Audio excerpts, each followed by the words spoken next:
हे बघ ही साडी कशी आहे, छान आहे ना? तू नेसशील ना तर अजून जास्त सुंदर दिसशील. हा ठीक आहे, मी ट्राय करून येते. तुमच्याकडे जेवढ्या भारी साड्या असतील ना त्या सगळ्या दाखव. कावा तुम्ही इकडे काय करताय?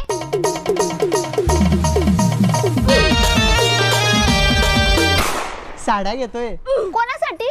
आता हिला कसं सांगू, मी दुसरीसाठी साडी घ्यायला आलाय. हिला माहित पडलं तर इथं मला डायरेक्ट मारी टाकी. बोला लवकर, या सगळ्या साड्या कोणासाठी घेतल्या तुम्ही ना? अरे ते मित्रांसाठी घेतोय. मी खेड्याची आहे म्हणून मला एवढी समजताय का तुम्ही?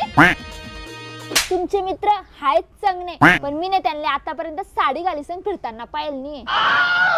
अरे मी मजाक करत होता, मी त्यासाठी साडी घ्यायला आलता मी. ए सागर, कशी दिसते मी? एक दोन्ही बायको कशी नाची राहिली, कशी कोली राहिली.